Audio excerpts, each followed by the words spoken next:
But that was the first time we really saw Steph and Klay in a big-time playoff series against a great team and won a couple games where they shot the shit out of the ball.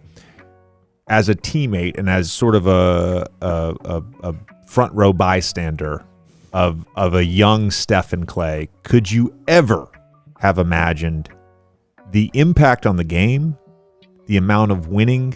Like it was the antithesis of how NBA basketball was won.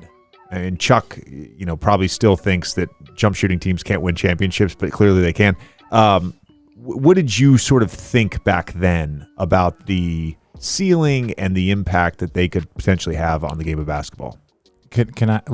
First of all, we lost one of those San Antonio games. I was like a -12 in 2 minutes, and the Warrior fans still bring this up, right?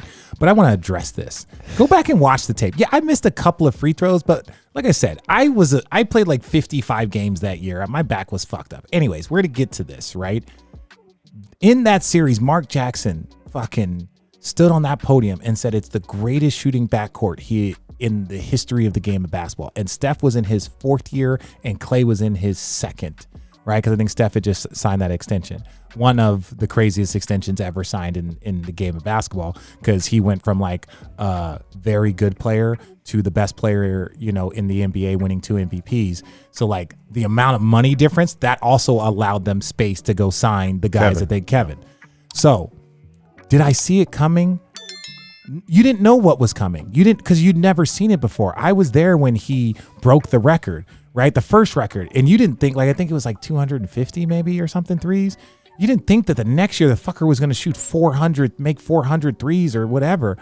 But I think it's a compliment to Steph. It was a compliment to Mark. It's a compliment to Klay. It's a compliment to the people, even Lacob, because as much as people, we all know, the people inside know that the trade for Klay and Kevin Love was, I don't want to say imminent, but it was a very real conversation. And they were like, well, look, the amount of threes that Kevin Love shoots is very similar to Klay. And now we have a big that can shoot. And we have, it was like, and they like begged him to do not trade Klay, do not. And so like, even then, sometimes inactivity can be the best move.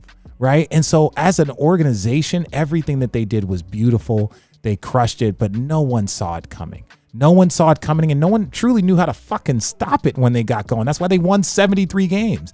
It was like, how do you stop this? There is no way to stop it. And so these guys, they put in so much work. Steph is listening to Steph's workout, and I know how OCD you are. People don't understand the amount of energy that he has to use every single day.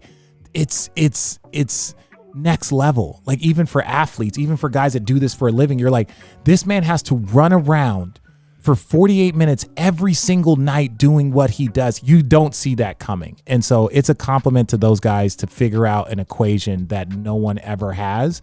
And they just dominated with it. The freedom that they get to play with, it's a little envious, if I'm being honest. It's not jealous. It's envious. I see jealousy. No, it's envious. It's jealousy. It's also, and we've discussed this on the broadcast before, it's also the fact that they play together. Mm-hmm.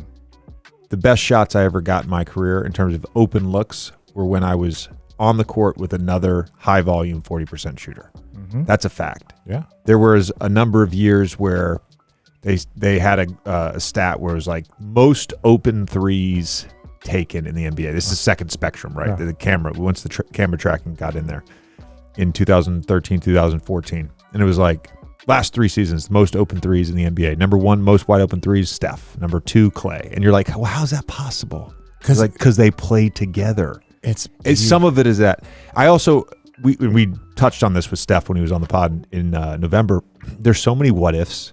Like, what if Steph doesn't get injured? I'll give you. What if Steph doesn't get injured? Yeah, and they didn't sign. And he signs a bigger extension. They can't get Kevin. What if Klay doesn't actually sign a max extension on his rookie? Because he signed a set number, so they don't get Kevin. What if they trade Steph instead of Monte for Andrew Bogut? What if Stan takes a job instead of Steve Kerr? What if Steve had taken the Knicks job? What if they did end up trading Kevin for Klay? Like, there's so many what ifs, and yet those guys are still there. I'll give you one that people gloss over a lot. what if David Lee's not hurt to start that season? He was an all-star. David Lee was the best power forward on the team. So they started with Draymond, and then they fucking are gangbusters. They get going. And at that point in time, they got to go to David Lee and say, hey, like, we're going to keep going with this lineup. And I don't know if you know David Lee. I know him well, yeah. He wasn't stoked about it. Like, you're stoked that you're winning, but you're also like, bro, like, you're not supposed to lose your starting job because of an injury. That's a pretty common thing. But they were rolling so much. I think David was going into a contract year as well. Yeah, he was not. He was. Yeah. Again, this is not a knock on David, but if he was healthy, Draymond doesn't get that start. He's not starting, and that's the beautiful thing about what they did. And in that year, Mark Jackson was because we had Jarrett Jack. So Jarrett Jack would run point, and then Steph and Klay would be off the ball, and that allowed them to run around and the floor was going to be open. So they figured out we need guys that can handle the ball, Livingston, Iguodala, Draymond, so that these guys can go around. Since we're pissing off stands here, I stand by that. I think Steph is a shooting guard. I don't think that he's a point guard. And that's not to knock him. You can be that position. I think Steph, his best version is off the ball. Best version of Steph because of the space that he creates with his movement. Now on the ball, he's got one of the best handles. He's got all of this stuff. He can do it on the ball also. But I think if you look at the greatest shooter ever, all the threes and his amount that he plays off ball, he's a combo guard. But I would consider Steph more of a shooting guard because they have so many primary ball handlers around him that leads to their success. It can be Draymond, it can be Livingston, it can be Iguodala, even Bogut handling it in the pick and rolls for a 5-man is very, very versatile. So I also always would classify him because there were so many years where I would see that he wasn't the point guard for like 50% of the time.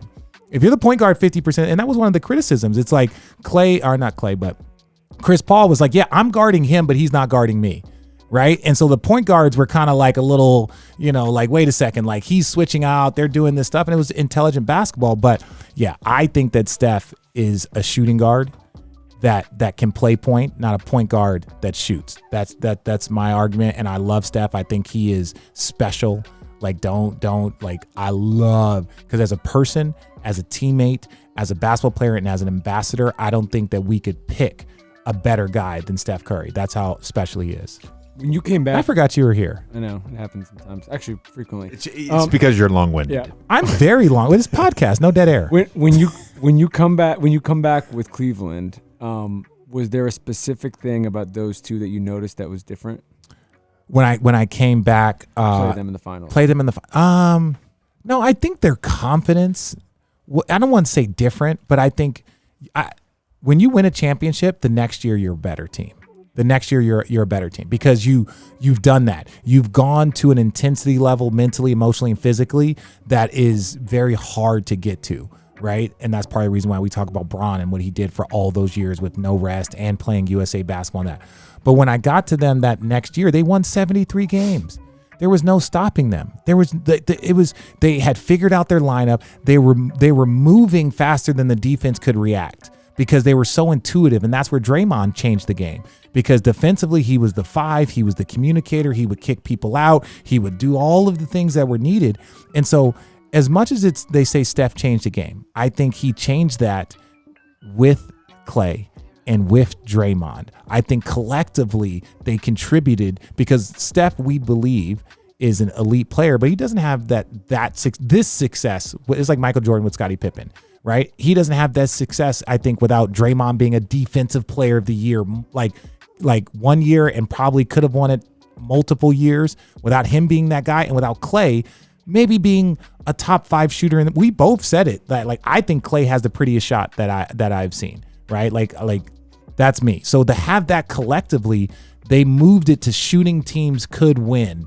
And that's what changed the game. Hey, for less than a Big Mac, you can support this channel, unlock badges, emojis, early access, and even priority replies. Want to go full GOAT? Get shoutouts, exclusive chat rooms, and all the perks from the previous level. What are you waiting for? Join now.